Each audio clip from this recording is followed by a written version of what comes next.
Guys welcome back to my YouTube channel and my name is Saransh. तो आज का एक वीडियो है एग्जाम एनालिसिस वीडियो। तो कल मेरा CSIR नेट का एग्ज़ाम था जो कि 18 दिसंबर को था एंड ये मेरा फर्स्ट अटैम्प्ट था। तो मेरा सब्जेक्ट जो है वो है मैथमेटिकल साइंसेस। ठीक है, उसका अपन एग्जाम एनालिसिस करेंगे और कैसा क्या मेरा एग्जाम रहा। तो ये पूरा वीडियो आप लोगों के लिए हेल्पफुल रहने वाला है, जो भी CSIR नेट के एस्पिरेंट्स हैं उनके लिए, प्लस जो लोग भी जनरल स्टूडेंट्स हैं, फॉर एग्जांपल वो लोग देखते हैं मेरे वीडियोस, तो उनके लिए भी मेरे वीडियोस काफ़ी यूज़फुल रहेंगे, उन्हें कहीं ना कहीं मोटिवेशन और गाइडेंस ज़रूर मिलेगा। तो आज का ये वीडियो शुरू करते हैं, ठीक है। सबसे पहले मैं आपको बता दूं CSIR नेट एग्ज़ाम होता क्या है। देखो, जो लोग भी BSc कर लेते हैं, उसके बाद जो लोग MSc करते हैं, MSc में फर्स्ट या सेकेंड ईयर में रहते हैं वो लोग, तो वो लोग CSIR नेट का एग्ज़ाम दे सकते हैं। और इसका एक और एग्ज़ाम होता है UGC नेट एग्ज़ाम। इन दोनों में से कोई भी दे सकते हैं। जैसे फॉर एग्जांपल कोई आर्ट्स का स्टूडेंट है या फिर कोई ऐसे सब्जेक्ट्स का है, इंग्लिश, हिंदी, ठीक है, इस टाइप के एग्जाम्स को UGC नेट लेता है और मैथमेटिक्स, फिजिक्स, केमिस्ट्री इस टाइप के एग्जाम को CSIR नेट लेता है।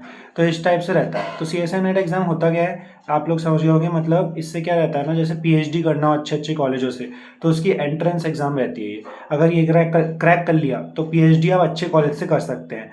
जैसे मतलब बहुत अच्छे कॉलेज से कर सकते हैं, जैसे IIT हो गए, NIT हो गए। बट आपको क्रैक करना है। और JRF भी रहती है इसमें एक, अगर बहुत अच्छे नंबर आपके आते हैं तो JRF, जूनियर रिसर्च फेलोशिप मिलती है।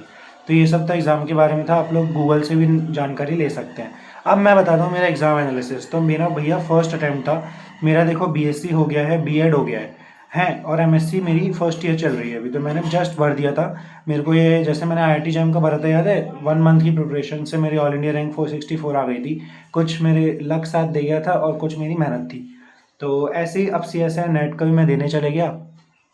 तो मैं चले तो गया, लेकिन मैंने देखा कि आज इस बार का जो पेपर लेवल था वो बहुत ही हार्ड लेवल का आया था। मतलब सारे जो क्वेश्चंस थे बहुत ही IIT JAM से भी अच्छे लेवल के थे।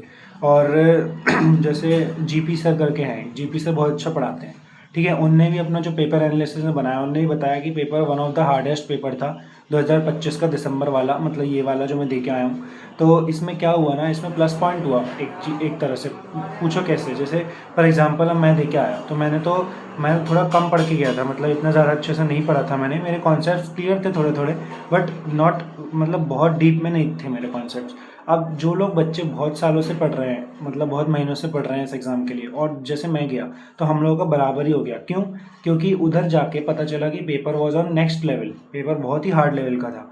तो जो हार्ड लेवल के पेपर होते हैं ना, अब उसमें गेस वर्क्स करने रहते हैं। क्योंकि या तो फिर भाई अटैम्प्ट ही मत करो आप लोग, बिल्कुल शॉर्ट क्वेश्चन करोगे तो ऐसे हो ही नहीं सकता, क्योंकि शॉर्ट क्वेश्चन कोई भी नहीं आ रहे थे।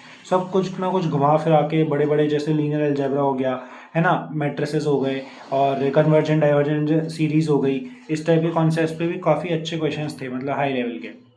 तो अब पार्ट बाय पार्ट अपन डिस्कस करते हैं। इसमें 3 तरह के सेक्शंस होते हैं, part A, part B, part C. Part A क्या होता है, जनरल जनरल एप्टीट्यूड क्वेश्चन।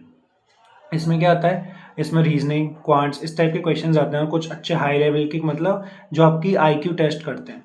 तो उसमें 15 क्वेश्चंस रहते हैं, नहीं 20 क्वेश्चंस रहते हैं। आपको 15 अटैम्प्ट्स करने रहते हैं, कोई से भी 15, ताकि 30 नंबर आपके ग्रैब हो जाए। तो उसमें से मैंने 15 में से 15 कर दिए। मतलब मैंने ये सोचा कि एक आध दो, मतलब 3-4 गलत भी होंगे तो भी कोई बात नहीं, मेरे एटलीस्ट अच्छे पॉजिटिव में मार्क्स बन जाएंगे। सेक्शन बी की बात करते हैं तो उसमें आपके रहते हैं 40 क्वेश्चन, जिसमें से आपको 25 करने रहते हैं। अब पता है मैंने क्या करा, मुझे कोई भी क्वेश्चन आ ही नहीं रहा था, तो मैंने सारे अटैम्प्ट कर दिए, 25 में से 25 कर दिए, रिस्क पे कि कितने भी मेरे नंबर आएंगे मेरे को मंजूर है, बस कुछ पॉजिटिव में रिजल्ट मिले।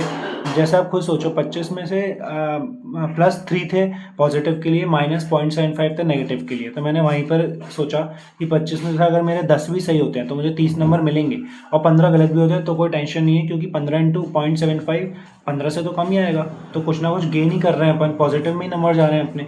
तो ये सब मैंने वहाँ कैलकुलेशन बना लिया था। इसके बाद सेक्शन सी आता है। सेक्शन सी था MSQ पोर्शन, जिसमें मल्टीपल सेलेक्ट चॉइस क्वेश्चन थे। अब इसमें क्या करना रहता है ना, इसमें जैसे for example option 1 option 2 are correct, तो दोनों को टिक होने चाहिए। एक तीसरा भी आपने कर दिया तो वो भी गलत माना जाएगा, या आपने कोई एक कम करा वो भी गलत माना जाएगा। MSQ means multiple select questions. तो उसमें आपके 1 2 3 4 में से एनी, मतलब जैसे 3 भी सही हो सकते हैं, चारों भी सही हो सकते हैं, 2 भी। तो मैंने ज़्यादातर 1 and 3 करके आ गया मैं। जितना मुझे कॉमन सेंस लगाया और मैंने जितना लगा सकता था दिमाग लगा दिया। उसके बाद मैंने सेक्शन सी भी मेरा इस तरह से कंप्लीट हो गया। तो मैंने सोचा कहीं ना कहीं मुझे पॉजिटिव में मार्क्स मिलेंगे। उसमें 0 नेगेटिव, मतलब नेगेटिव मार्किंग नहीं थी उसमें, सेक्शन सी वाले एरिया में। तो वो भी एक प्लस पॉइंट था, बट वो टफ भी था। डीप नॉलेज चाहिए सब्जेक्ट की आपको। तो कुल मिला के ओवरऑल मेरा पेपर सेटिस्फैक्ट्री गया है, ना ज़्यादा बुरा गया है ना ज़्यादा अच्छा गया है। अब देखते हैं कट ऑफ में क्लियर कर पाता हूँ कि नहीं, क्योंकि इस बार का पेपर बहुत डिफिकल्ट लेवल पे था। बाकी सेकेंड अटेम्प्ट मेरा रहेगा जून में, है ना, 2026 के जून में दोबारा पेपर आएगा ये। एंड देखते हैं कैसा क्या होता है उसका सिस्टम। बाकी पढ़ना पड़ेगा, ये रियलाइज़ हो गया ये पेपर देके। और क्या पता हो भी जाए लकीली, जैसे IIT जैम में मेरी अच्छी रैंक आ गई थी। थोड़ी मेहनत करी थी और थोड़ा सा लक साथ दे गया था। तो इस बार भी देखो, लॉजिक्स तो लगाए हैं मैंने, अभी 2-3 दिन में आंसर किया जाएगी तो वो मैं शेयर करूँगा। एंड आप लोग बताओ कि आप लोगों का पेपर कैसा गया और कौन से सब्जेक्ट से आप लोगों ने CSI नेट भरा था। एंड